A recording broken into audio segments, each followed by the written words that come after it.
Jadi ketika Bapak Ibu ingin melakukan mengisi kategori kuis terlebih dahulu, misalkan UTS, UAS seperti yang tadi kita buat di awal, itu dia akan default kategorisnya bisa kita lihat di bagian sebelah sini. Namun untuk kategori ini, karena tadi kita klik kuisnya, coba kuis 1, maka kategori ini tidak akan bisa dilihat oleh kuis yang lain. Seperti itu. Jadi kalau misalkan kita mau buat dia terlihat di kuis yang lain, ini kategori ini dari questions ini kita pindahkan dulu ke dalam kategori soal UTS. Misalkan di sini kita akan beri contoh. Kita akan memindahkan soal-soal yang tadi kita masukkan ke dalam soal kategori soal UTS. Di sini saya ini coba kuis 1 yang tadi kita sudah coba dan ada errornya. Ini mau kita pindahkan ke sini, kita pilih semua.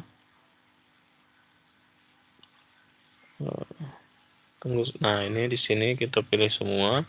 Lalu kita move to. Cara memindahkannya seperti ini, move to. Pilihnya yang ke bawah, misalkan saya di sini sudah buat kategori soal UTS, lalu di sini saya move. Ini supaya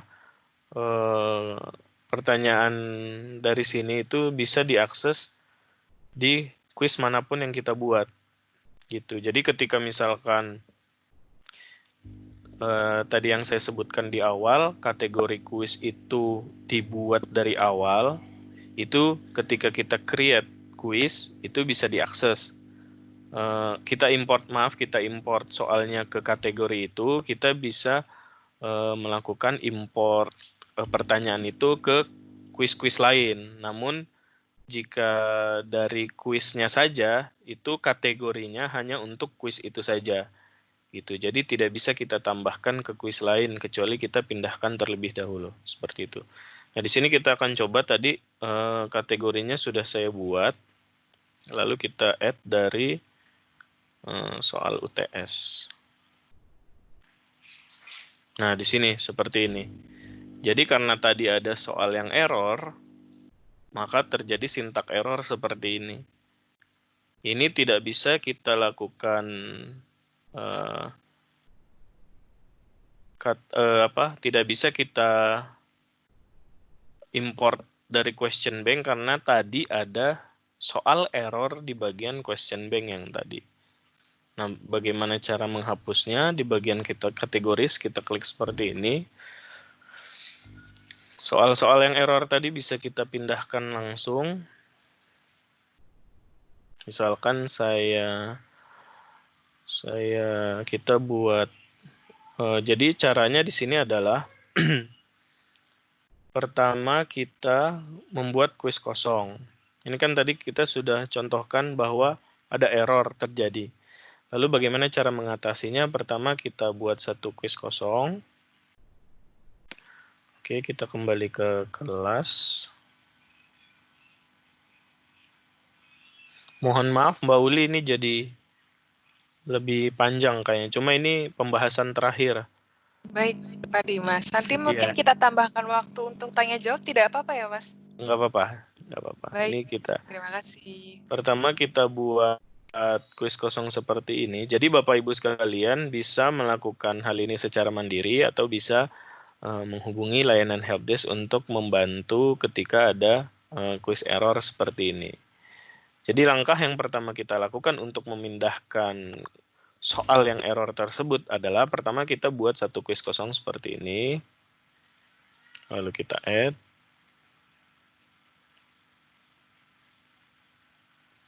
Di sini misalkan kita buat aja kuis hapus. Karena kuis ini tujuannya hanya untuk menghapus soal yang error tersebut gitu. Jadi ini kita tidak akan gunakan sebagai aktivitas kuis yang kita sampaikan ke mahasiswa. Di sini sudah ada kuis hapus. Lalu di bagian kuis hapus ini kita klik.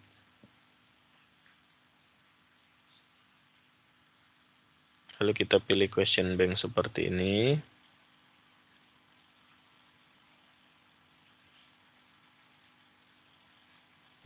question bank di question.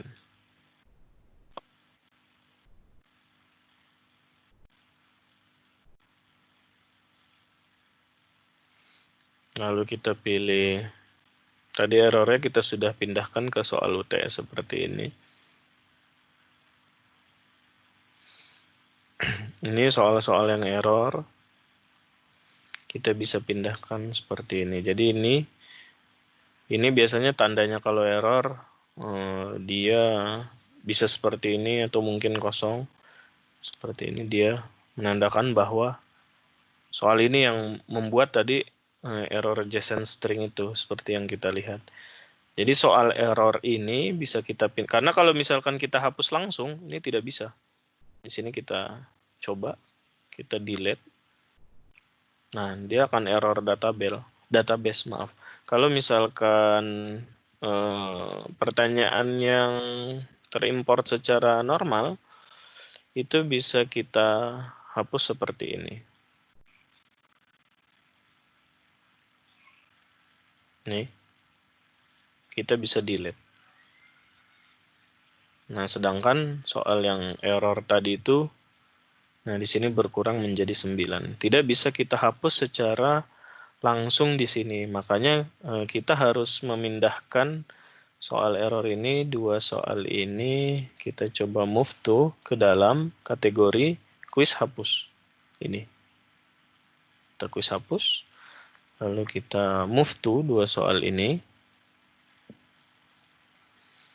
Nah, sudah quiz hapusnya sudah. Lalu ketika sudah kita pindahkan ke dalam kategori quiz hapus, aktivitasnya kita hapus sekarang. Seperti ini. Ini quiz hapus. Ini di bagian sini.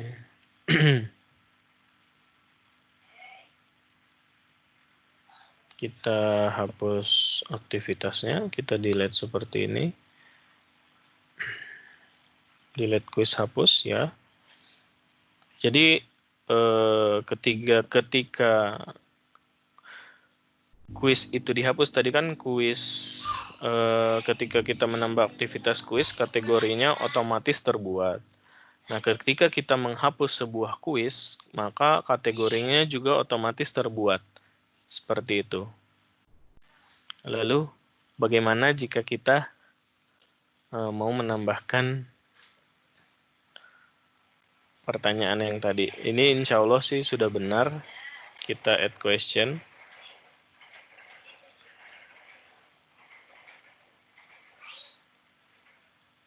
Sini, from question bank.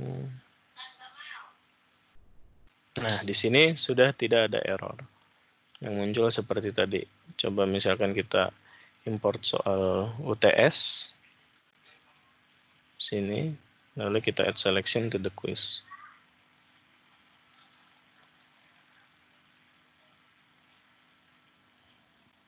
Seperti itu. Jadi, Bapak Ibu bisa lihat soal tadi kan ada 10, satu saya hapus lalu menjadi 9. Lalu 2 dari soal itu yang menyebabkan error saya hapus. Nah, sekarang ketika soal error itu dihapus, kita sudah bisa menambahkan pertanyaan ke dalam kuis Bapak Ibu sekalian. Jadi kurang lebih itu untuk materi hari ini. Jika saya rekap cepat saja, yang pertama ini ikonnya, ini untuk kategorinya sendiri bisa kita maaf sebentar. Nah, di sini pengenalan kategori kuis. Di sini untuk mengelompokkan soal, lalu kategorinya itu bisa di-set di awal atau di akhir ketika kuis tersebut dibuat. Lalu di sini ada icon format, kurang lebih formatnya seperti ini, pertanyaan, pilihan dan juga jawaban benar. Lalu yang tadi terakhir adalah ketika ada error, ketika soalnya error, maka itu tidak bisa diimport karena kategorinya error. Sehingga soal-soal yang error harus kita pindahkan ke dalam sebuah kuis yang nantinya kuis tersebut akan dihapus, yang otomatis menghapus kategorinya yang di dalamnya ada soal error tersebut. Seperti itu. Baik, saya kembalikan ke moderator Mbak Uli. Saya hentikan dulu share screen-nya sebentar. Terima kasih banyak Pak Dimas atas penjelasannya. Memang penjelasan Pak Dimas sangat detail dan mungkin sangat detail dan membutuhkan skill teknis yang lumayan tinggi seperti Betul, itu. Karena iya. memang sesuai judulnya hari ini Bapak Ibu, kita belajar fitur kuis di emas dengan tingkat lanjut atau advance. Sehingga yang diajarkan di sini merupakan bukan hal basic yang bisa digunakan oleh Bapak Ibu. Jadi memang butuh jam terbang dan butuh latihan. Maka video rekaman ini akan kami upload di pjj.ui.ac.id sehingga Bapak dan Ibu bisa tetap latihan sambil melihat video seperti itu. Sehingga kedepannya bisa lebih mengaplikasikan ilmu ini. Baik Pak Dimas, sudah banyak pertanyaan yang muncul di kolom chat. Iya, coba sambil saya lihat ya. Ya, untuk beberapa pertanyaan akan saya merge karena masih dalam ranah satu tema. Kita bisa mulai dulu mungkin ini pertanyaan dari Ibu Dwi Nurfiandari. Ibu Dwi, tunggu sebentar. Dwi, boleh disebutkan? Baik, tapi yang kita ambil pertanyaan kedua dulu Pak, karena pertanyaan pertama tadi banyak juga di bawah yang bertanya. Jadi nanti saya rangkum. Jadi pertanyaan kedua dulu, bagaimana cara mengetahui soal mana yang salah bila telah diupload? Karena beliau setiap melakukan upload soal selalu saja mengalami reduksi jumlah soal. Itu juga tadi ditanyakan di bawah oleh Ibu Dwi juga ya, bagaimana cara mengetahui mana sih soal yang sebenarnya itu error. Kalau misalkan untuk soal error, jadi ada beberapa tipe. Jadi bisa saja soal error itu masuk ke dalam soal yang diimport, atau bisa saja tidak. Seperti tadi yang ketika tulisan answer-nya itu dia tidak kapital, maka itu kuisnya pertanyaannya tidak masuk. Coba saya cek lagi. Jadi ketika misalkan ada soal error, biasanya tampilan untuk soal-soal yang berhasil diimport itu biasanya di bagian question bank sini, ini pertanyaannya muncul. Coba saya coba share screen lagi. Coba saya izin share screen lagi.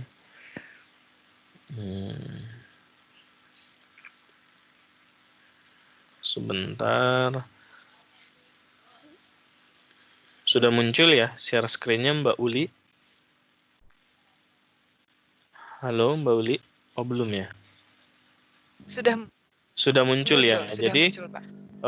biasanya kalau untuk soal-soal yang error, di sini ketika misalkan formatnya tidak berupa pertanyaannya, biasanya kita curigai soalnya itu error. Seperti yang tadi saya contohkan itu kan ketika di error dia hanya muncul jawabannya saja, D titik apa. Nah itu bisa saja terdapat kecurigaan bahwa soal itu error gitu. Cuma kalau misalkan soalnya banyak memang itu juga menjadi kendala kita di helpdesk untuk melihat soal mana saja yang terindikasi error. Cuma indikasi awalnya yang bisa kita lakukan ketika misalkan soal itu pertanyaannya tidak muncul seperti ini. Kalau ini kan pertanyaannya muncul ya. Ketika mungkin nanti dia ada error seperti bukan pertanyaannya yang muncul, bisa saja pilihan jawabannya. Nah, indikasi awal dia error seperti itu, kemungkinan akan error. Lalu bagaimana kita melakukan pengecekan dia error atau tidak? Itu bisa kita lihat dari sini, di bagian preview ini. Ketika munculnya seperti ini, berarti soal-soal ini tidak error, seperti itu. Nah, ini kan bisa di preview. Biasanya kalau soal yang error itu seperti tadi, ketika misalkan kita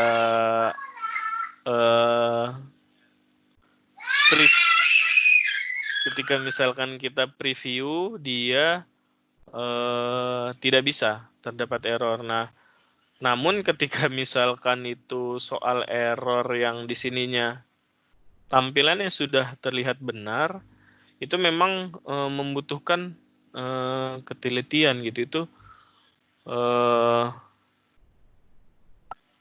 kita memang harus mencari satu persatu. Memang biasanya di helpdesk juga akhirnya kita kerjakan bersama gitu. Jadi kira-kira soal mana yang menyebabkan error seperti itu. Di sini juga mungkin indikasi lainnya, ketika kita lakukan delete seperti ini, ketika soal itu sudah benar, maka semuanya bisa terdelete seperti ini. Cuma jika tidak, maka soal itu terindikasi error. Gitu. Jadi memang untuk icon format ini memang cukup membantu, tapi di sisi lain memang cukup tricky. Kita harus melihat soal-soal itu apakah sudah sesuai dengan format iconnya atau tidak. Nah, yang tadi contohnya saya bilang dia ngambil dari format Excel itu memang saya juga otak-atiknya juga cukup lama gitu, padahal sudah sesuai kaidah ininya. Nah, itu soal-soal tersebut memang akhirnya biasanya dosennya ketika sudah mencoba dan tidak bisa memberikan maksudnya langsung meminta bantuan helpdesk. Seperti itu. Jadi mungkin Bapak Ibu ketika soalnya memang sudah terlalu banyak, bisa langsung meminta bantuan helpdesk untuk membantu mengecek soal mana saja yang error. Seperti itu biasanya sih untuk yang sekarang ini Mbak Uli seperti itu. Baik, terima Siap. kasih Pak Dimas atas penjelasannya. Betul Bapak Ibu, kalau misalkan pertanyaannya terlalu banyak, untuk dicek sendiri silahkan menghubungi helpdesk, maka kami juga akan membantu. Tapi kalau secara tampilan, apabila pertanyaan yang muncul itu bukan kalimat dari pertanyaan, melainkan Betul. huruf pilihan D, E, A, itu kemungkinan besar error. Iya, betul. Baik, Pak Dimas. Kita lanjut ya Pak ke pertanyaan selanjutnya. Boleh. Ini pertanyaan yang pertama dari Ibu Dwi. Pertanyaan ini juga tadi ditanyakan oleh 2 orang penanya lain. Untuk kategori kuis, ini adalah kuis esai, apakah bisa dibuat 5 soal kasus dan mahasiswa hanya perlu mengerjakan 1 soal saja? Maksudnya bagaimana ya? Ini mungkin Ibu Dwi apakah bisa menyalakan speakernya untuk menjelaskan pertanyaan pertama? Baik, Pak Dimas. Iya, Jadi Ibu. maksud saya untuk UAS kali ini saya bermaksud membuat soal esai. Iya. Jadi esainya ini bentuknya kasus.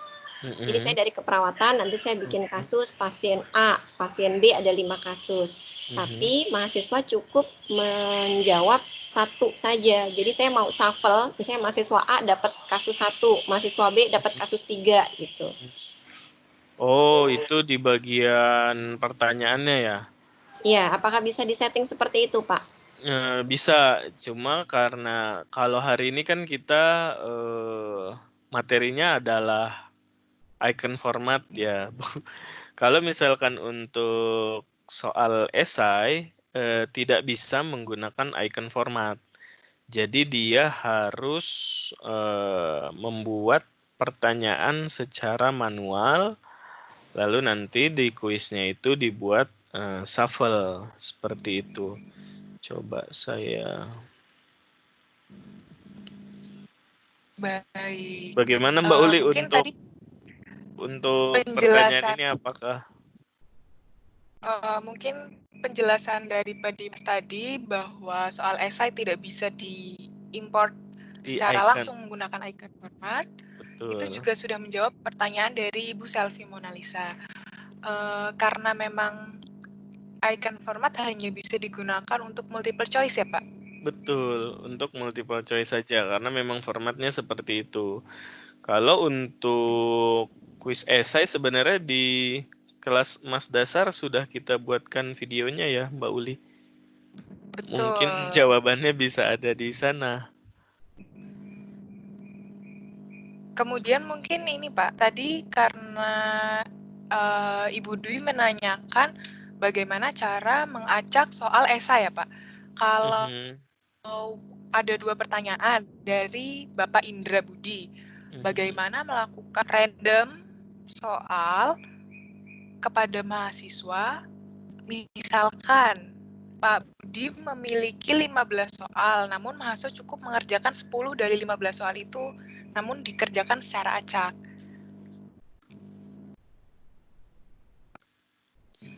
Tunggu sebentar. Kalau untuk soal random saya nggak menyiapkan di sini materinya. Tunggu sebentar, saya coba buat soal lagi ya. Saya coba buat kuis lagi. Karena Baik, Bapak. Ya. iya, karena memang bahasannya adalah tentang icon format gitu. Cuma saya coba di Mas dulu. Saya lagi otak-atik. Mungkin sembari menunggu untuk pertanyaan mengenai kuis-kuis dasar seputar random soal maupun bagaimana cara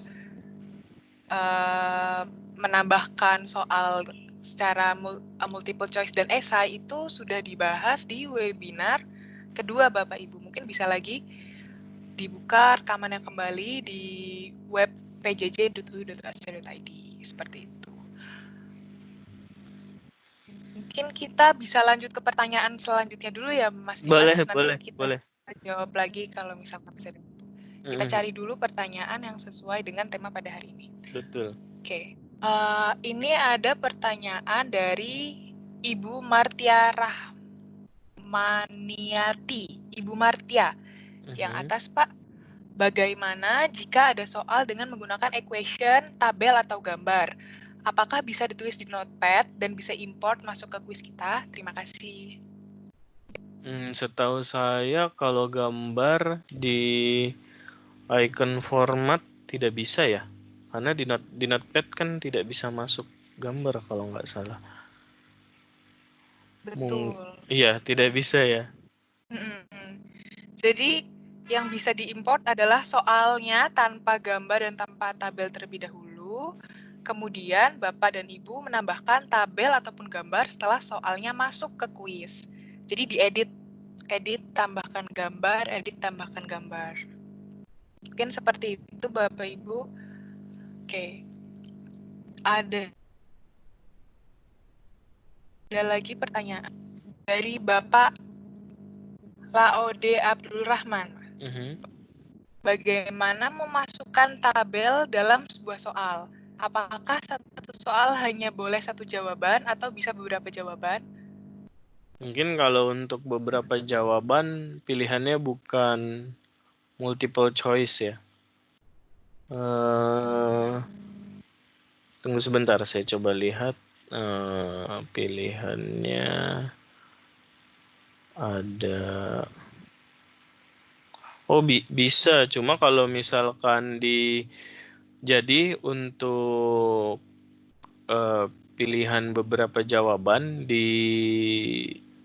bisa dilakukan secara manual.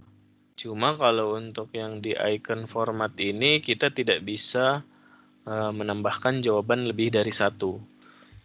Gitu. Oke, berarti untuk pertanyaan yang menggunakan jawaban lebih dari satu tidak bisa diupload dengan icon format, harus secara manual ya, Pak Dimas? Betul. Saya akan coba mengedit kuis soal yang tadi saya masukkan di icon untuk menjawab yang bagian gambar dan bagian tabel. Coba saya coba dulu ya, Mbak Uli ya. Baik, silakan.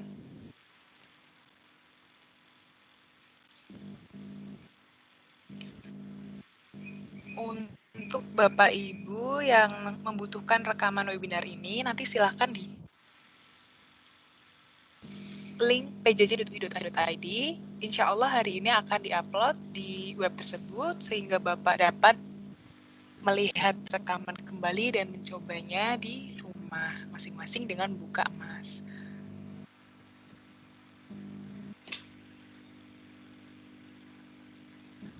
Oke, ada usulan dari Ibu Rafaela Dewantari. Ada pelatihan tambahan untuk ASDOS atau Tendik agar dapat mendukung dosen buat format icon. Baik Ibu, akan kami sampaikan. Mungkin kalau materinya advance, ini adalah pertama kali kami menyelenggarakan materi advance melalui webinar. Jadi untuk melihat juga apakah sebenarnya materi advance bisa dijelaskan tanpa tatap muka, tapi ternyata memang lebih enak tatap muka ya Bapak Ibu kalau materinya sudah sedikit sulit. Mungkin setelah pandemi COVID ini akan kami rencanakan untuk membuat pelatihan ini untuk ASDOS dan Tendik juga agar bisa membantu Bapak Ibu dosen dalam memberikan atau dalam membuat soal-soal UAS ataupun UTS menggunakan icon format.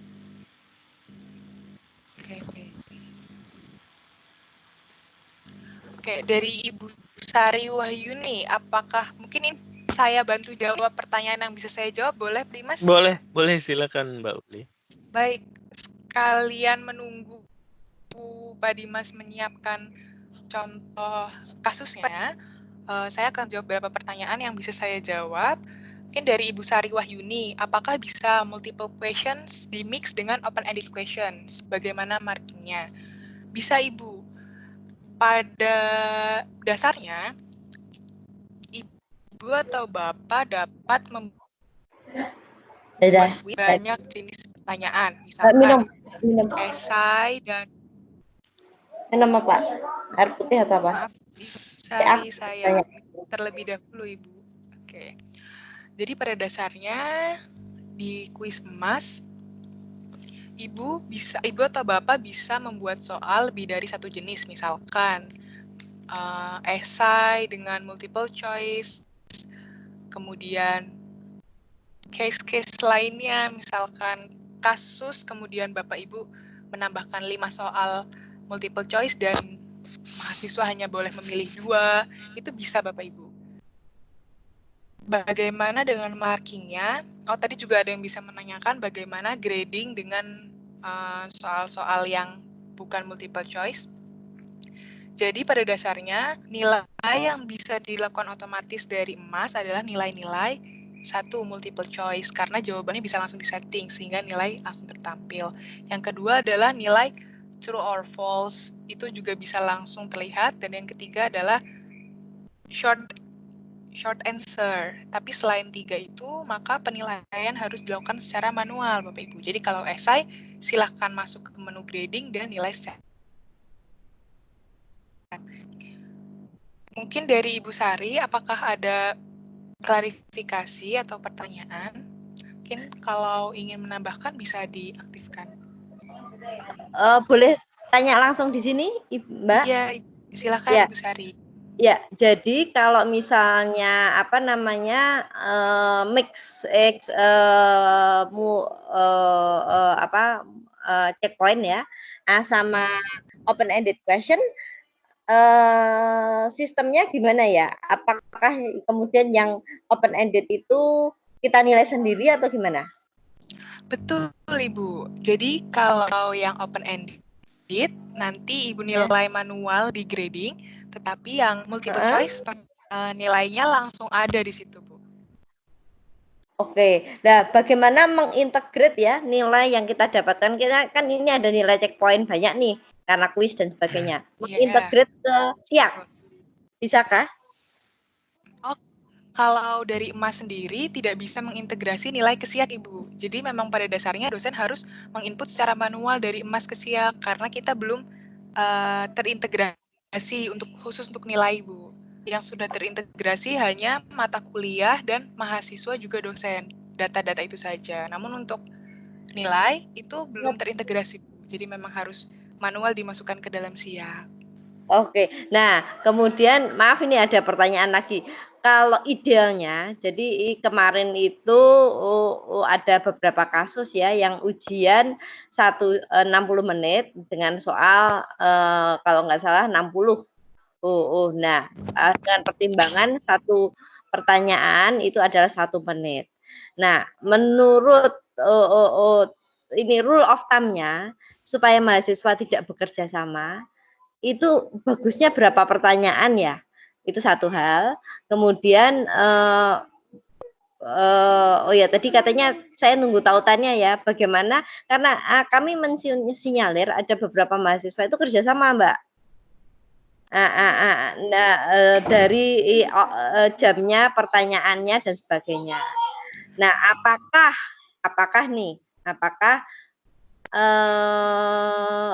misalnya kita masukkan kita buat 150 pertanyaan, tapi yang dinilai cuma 100. Is that a good question? A good strategi untuk mengurangi kemungkinan mahasiswa kerjasama?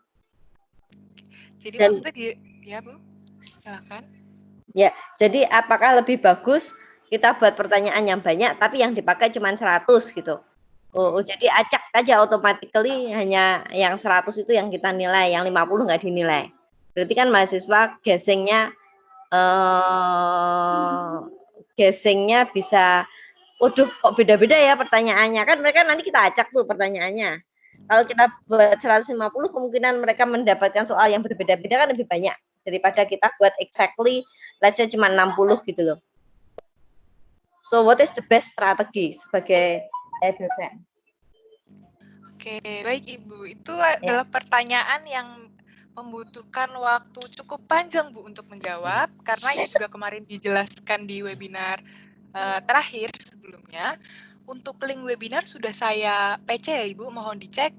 Oke. Bisa melihat video itu dan betul Bu, salah satu caranya adalah bisa menggunakan random questions yang tadi Ibu menyediakan 150 soal, kemudian mahasiswa di random question itu disetting hanya bisa mengerjakan 100 secara acak sehingga ada kemungkinan mahasiswa tidak mendapatkan soal yang sama dengan teman-temannya. Mungkin itu Bu jawaban singkatnya. Oh gitu. Jadi memang lebih baik dibuat agak banyak ya Mbak ya. Tapi yang kita nilai cuma 100 gitu ya Mbak. Would that be better? Oke. Dengan catatan. Ya. Dengan catatan Bu, tingkat kesulitannya sama. Oke. Ya. Oke, agreed. Karena ada beberapa case nih Mbak dan kita temukan mahasiswa, jadi kita trying to anticipate nih bagaimana caranya supaya mereka nggak kerjasama. Karena mudah juga kan mereka ngisi sambil teriak-teriak gitu kan, kita nggak ngerti ya. Iyalah, mahasiswa zaman sekarang lebih canggih daripada kita ya. Terima kasih Mbak. Iya, sama-sama Ibu. Oke, terima kasih. Jadi untuk menambah jawaban Ibu siapa tadi maaf? Ibu Sari. Ibu Sari ya. Jadi memang kayaknya di webinar sebelumnya itu ya kita sudah sempat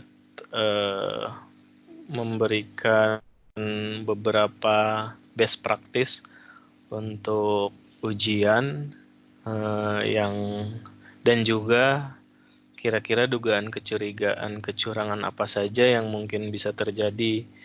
Kalau bisa saya resume, kemarin kita pakai yang JavaScript security itu supaya tidak bisa di copy paste.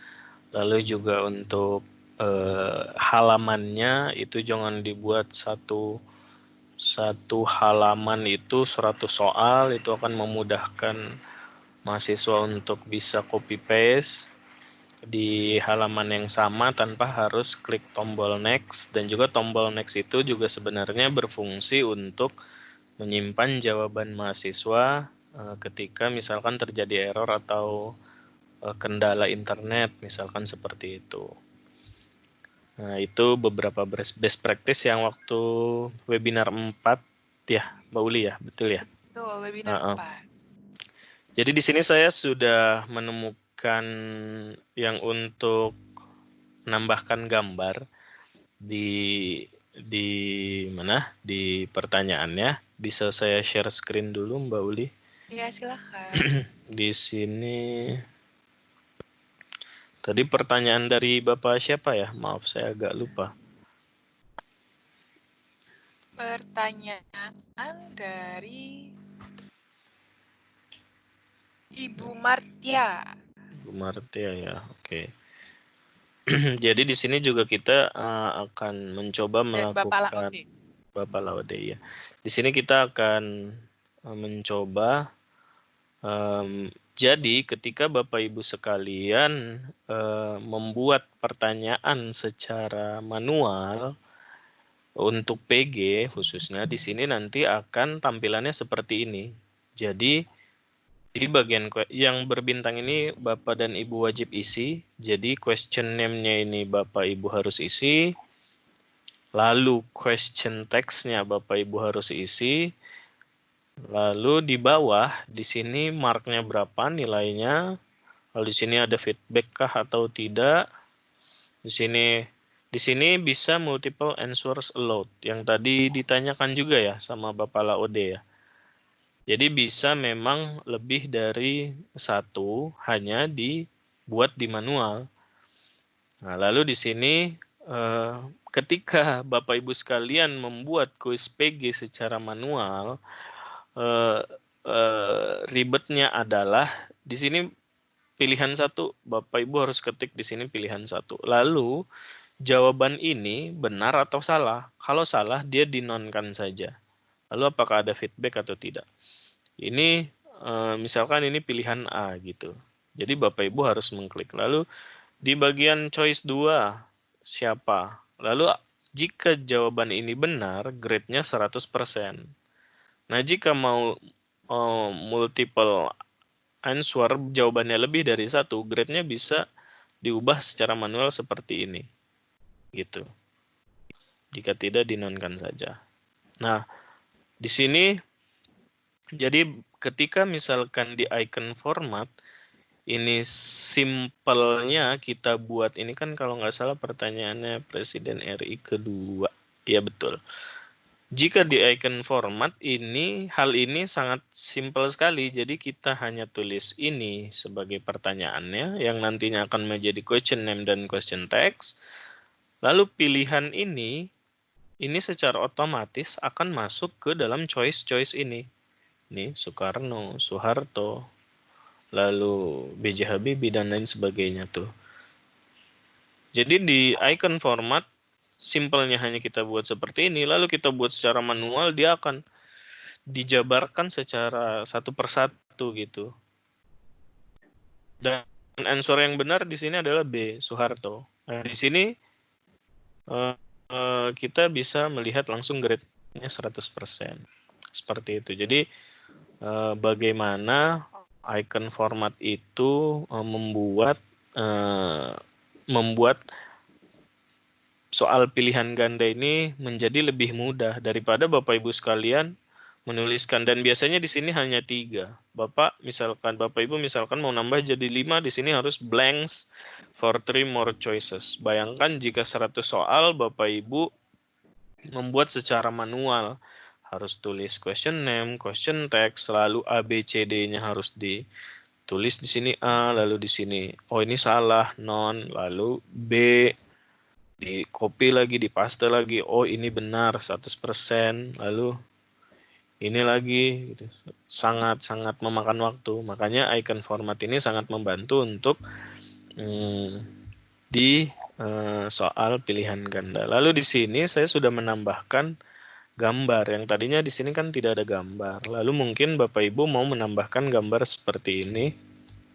Jadi di bagian sini, di bagian soal yang Bapak Ibu sekalian mau tambah gambar misalkan, Kita insert edit image. Lalu di sini saya sudah menyiapkan gambar yang sudah saya download di laptop saya. Jadi tinggal saya choose seperti ini. Download. Lalu saya tinggal tambahkan seperti ini. Upload this file. Oke, tadi sudah saya tambahkan. Oh, belum ya. Maaf. Insert. Find upload. Choose.